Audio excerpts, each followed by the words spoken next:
आप सबको मेरा प्रणाम। और हमारे साथ हमारे सहयोगी, हमारे मीडिया के, मध्य प्रदेश के प्रवक्तागण, आप सब लोगों का हार्दिक अभिनंदन। आज पूरे देश के राज्य मुख्यालयों पे भारतीय राष्ट्रीय कांग्रेस की तरफ से जो एक ज्वलंत मुद्दा है, अग्निवीर अग्निपथ योजना, उस पे पार्टी की तरफ से मध्य प्रदेश के मुख्यालय भोपाल में हमें यहाँ पे भेजा गया है। ये बड़ा बर्निंग इशू है आज के तारीख में पूरे हिंदुस्तान में, अग्निपथ योजना का। जैसा आप लोग जानते हैं कि अग्निपथ स्कीम है ना, हम आप लोगों से पूछ भी रहे हैं। अग्निपथ एक स्कीम है, सेना नहीं है। लड़ाई इसी बात की है, फौज नहीं है। अग्निपथ एक स्कीम है जो 4 साल के लिए है,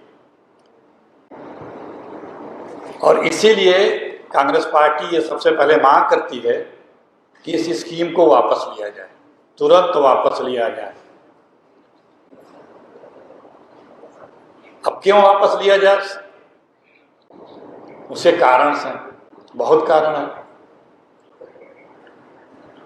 हिंदुस्तान में फौज में जाना सिर्फ एक नौकरी नहीं है, एक अपनी मातृभूमि से लगाव की पराकाष्ठा होती है।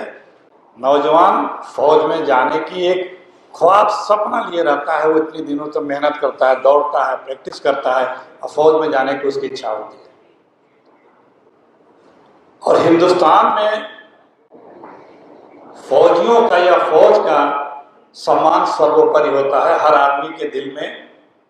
वो अगर फौज में है तो, और रिटायर हो गया तो, वो एक बार फौज में भर्ती हो गया तो आजीवन उसे लोग गांव में या कहीं पे भी बुलाता है तो कहते हैं ये फौजी भाई, ये फौजी हैं। तो वो जो चार्म है हिंदुस्तान में सम्मान का, उसके लिए लोग यहाँ पे एक ख्वाब लेकर के दौड़ते हैं, मेहनत करते हैं, जाते हैं। और वो जो सपना है, ये स्कीम उस सपने को तोड़ती है। आप अग्निवीर बना रहे हो, फौजी बनाओ भाई, क्या फर्क पड़ता है? क्यों आप ऐसा कर रहे हो? स्कीम अग्निवीर और अग्नि स्कीम तो बीआरएस भी है, स्वैच्छिक सेवानिवृत्ति स्कीम तो मनरेगा भी है, स्कीम तो मिड डे मील भी है। तो जो भावना है, भावनात्मक लगाव है, वो फौजी का है। उसे आप इस देश में उसको बनाए रखो। इसलिए हम लोग सबकी मांग है, और सिर्फ कांग्रेस पार्टी की मांग नहीं है। आप देखें कि जो पूर्व फौजी हैं वो सब इस बात को कह रहे हैं कि ये ठीक नहीं है। जो पहले व्यवस्था थी फौजी बनने की, रिक्रूट होने की, वो चलनी चाहिए। जो नौजवान हैं जो इसमें जाना चाहते हैं वो भी कहते हैं कि यही होना चाहिए। और जो और भी इस क्षेत्र के जानकार हैं वो भी कह रहे हैं कि फौज की व्यवस्था जो पहले चलती थी होनी चाहिए। तो एक तो कारण, मैंने 2 कारण ये गिनाया आपको। तीसरा कारण देखिए, ये इसलिए वापस लिया जाना चाहिए कि इससे राष्ट्रीय सुरक्षा को हमारे खतरा है।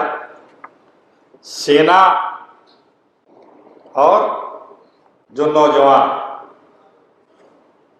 हमारे अगल बगल के जो राष्ट्र हैं वो हमारे सरहदों में घुसे आ रहे हैं।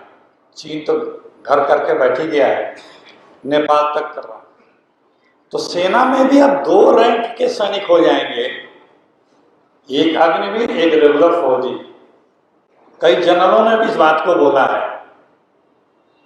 तो वो एक इक्वल जो भावना होती है उसके जगह पे हो जाएगा कि ये जो फौजी है ये तो भाई फौजी है और ये तो यार अग्निवीर है। फिर जो भर्ती हो रहा है उसको ये चिंता है कि जिस सम्मान के लिए या जिस उत्कृष्ट या उच्च राष्ट्रभक्ति की सेवा की प्रेरणा से जो इसमें जाना चाहता है, हम अगर अग्निवीर बनेंगे तो वो जो सम्मान गांव में होता है या समाज में होता है या अपने को गौरवान्वित महसूस करते हैं, वो पता नहीं हो पाएगा कि नहीं हो पाएगा। और कोई ऐसा प्रॉब्लम ही नहीं है कि ये इन चीज को मान लेने में सरकार को, तो सरकार को ये मान लेना चाहिए। अब है क्या, जब से आदरणीय मोदी जी की सरकार आई है तब से बिल बनाने का जो स्थान है, कानून बनाने का स्थान है, वो संसद के बजाय कहीं और हो गया। ये निर्णय ले लेते हैं, सरकार निर्णय ले लेती है, फिर उस पर बहस करती है, फिर उसमें सुधार करती है, और फिर जब उनको नहीं समझ में आता है कि गलत हो गया है अब, तो उसको वापस ले लेती है। इसमें भी यही हुआ, 4-5 सुधार हो चुके हैं।